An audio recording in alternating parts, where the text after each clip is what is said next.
So to couple with that, if you look at Asia Pacific, I know there are people globally represented here, but we've just kind of pulled some data looking at some of the job growth in the APAC market. Well, we actually see there's been a big trend and growth in the people analytics roles in this kind of region. And again, I'm not really surprised to see that, because particularly if you look at emerging legislation like WGEA, so this is things like your Gender Equality Act here in Australia, but there's increasing legislation around this, respect at work, psychological hazards. I think they're going to continue to drive more maturity and obviously require more data and insights and reporting around that. And then I think this is going to be further exacerbated with the big boom in obviously Gen AI, and that's going to increase even more demand in this space. So what I would say is I think it's a really good time to be in this space. I'm very excited. But there's a bit of a paradox, because although on one hand, growing demand, more interest from your chief HR officers, on the other side of the spectrum, many organizations are hitting what we call the wall of measurement.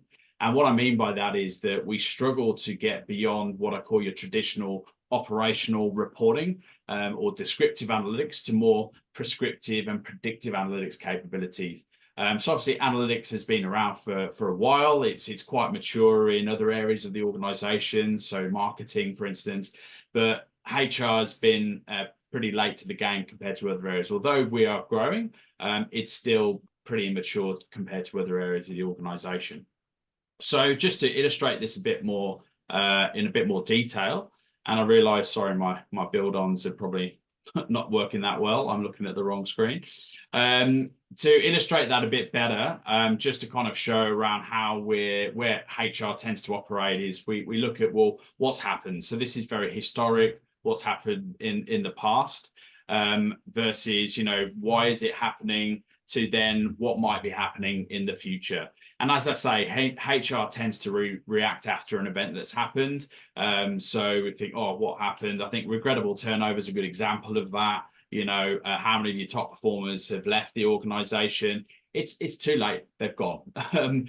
So where we want to be working is, well, how can we help HR? And look, a good friend and colleague of mine, Thomas Rasmussen and Dave Ulrich, who's often seen as the modern godfather of HR, they wrote a recent article calling the next wave of people analytics, which is really around how you can have the best reporting team, analysts in the world, but ultimately, if no action is taken off the back of it, it's not really having that desired impact. So their call to action really is that, look, let's not get too bogged down with these maturity models. I think they're useful, but really let's just go straight to answering the questions of value for your business. So just a big call for the people on the call today. It's really important to regularly engage, do voice of the customers with your business to really understand, well, what are their pain points, how they're using data, where are the gaps, to think around how you're evolving your reporting, and ensure that you're having that desired impact on the business. So before I hand over to Dan, a couple of examples of that is really helping create that effective transition from insights to action. Really demands a strong business acumen, stakeholder management. So if you think around the humble analyst today, additional capabilities that it's trying to bridge and do is that consulting, and as you say, really trying to understand the business. So here's an example of that strategic persona. So your executive layer could be your board. How are they using HR information today? What reports, what questions are they interested in?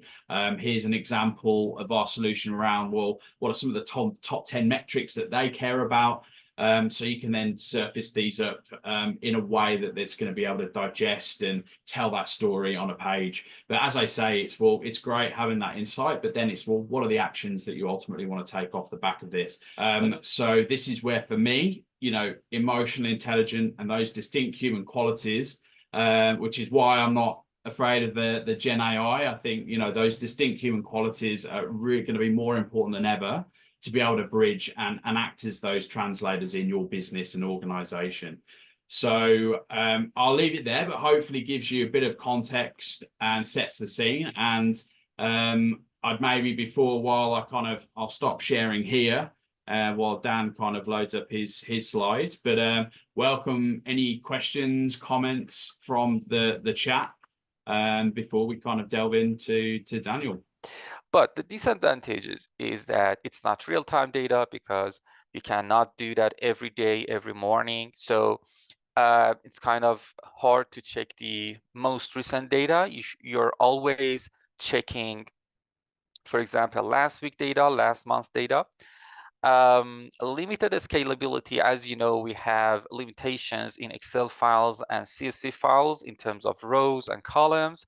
So if you are a big organization, you're dealing with a huge data set, definitely Excel or CSV files are not a good option for you.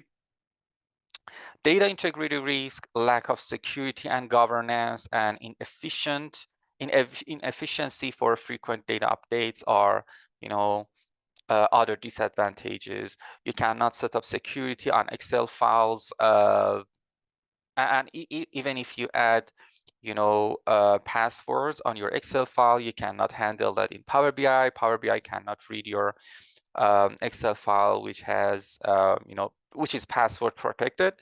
But you can do all of that in your, for example, database, or when you're dealing with API connections, you can set up security on that. Okay, that was it. These are 3 types of connections that we can have for connecting our HR system into Power BI, any than using Snowflake schema. Hope that answers your question.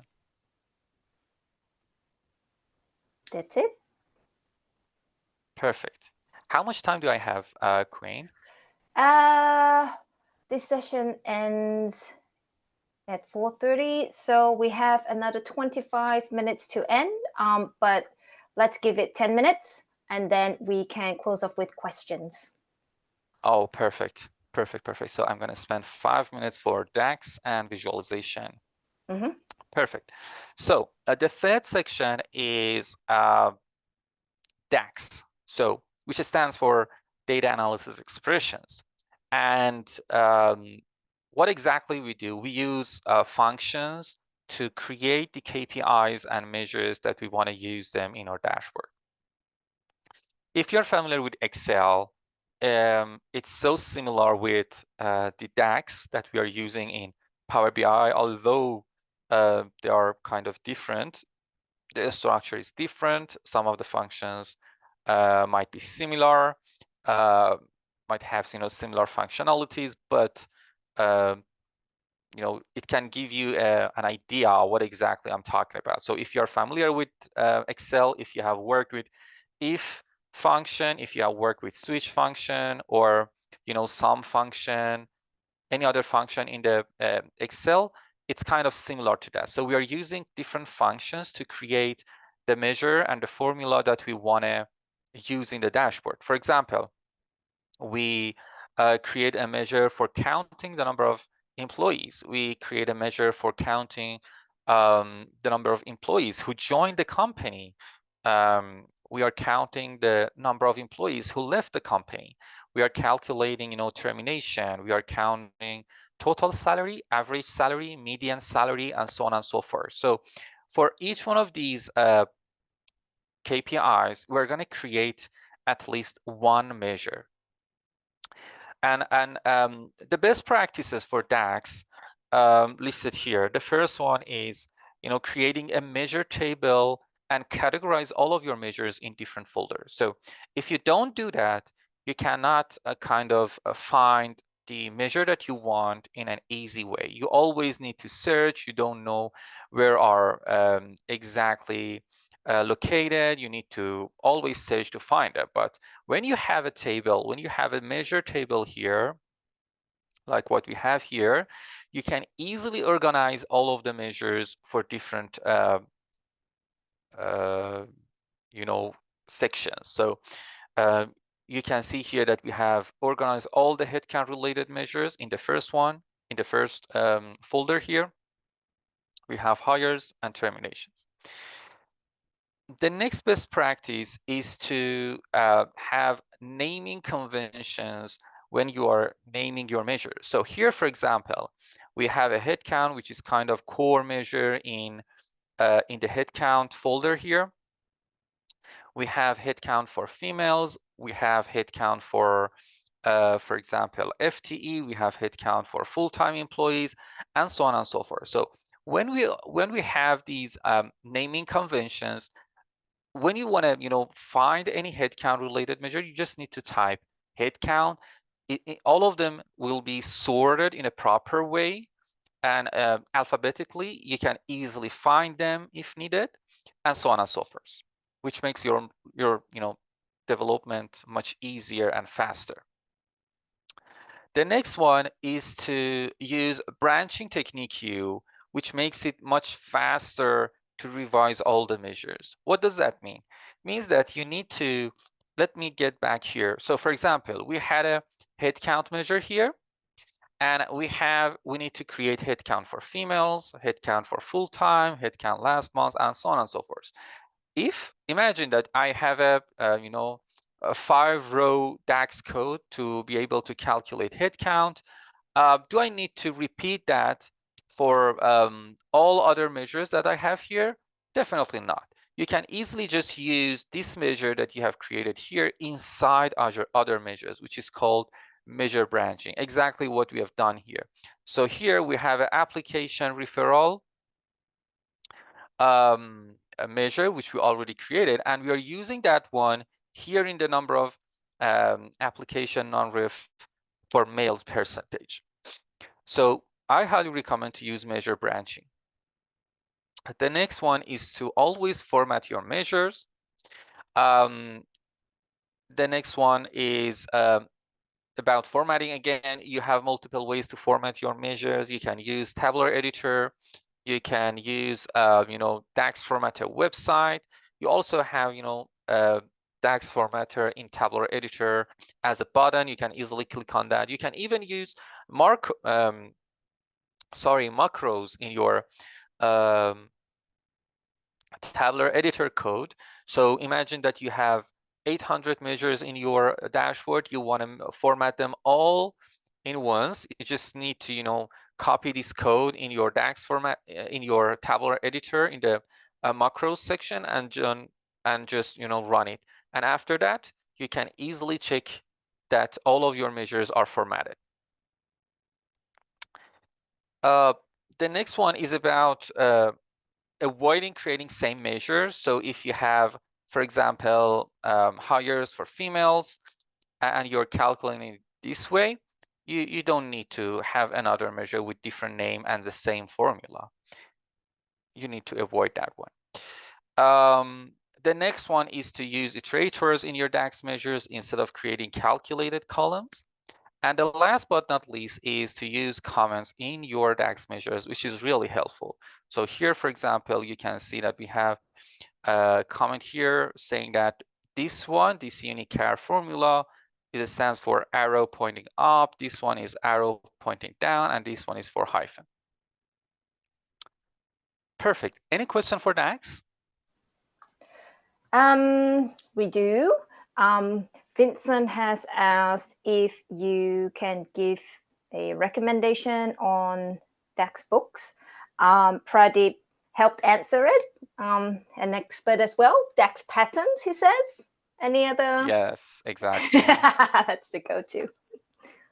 Yeah, exactly. You can find a DAX pattern on patterns on SQL BI website, and the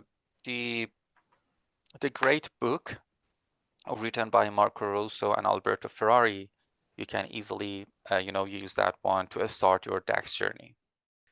Maybe famous one is Show Me the Numbers by Stephen Pugh. He's a very well-known person in data visualization, and you can start with some of the basic maybe guidance by maybe SQL BI, which shows you for categorical data use like column chart for trend.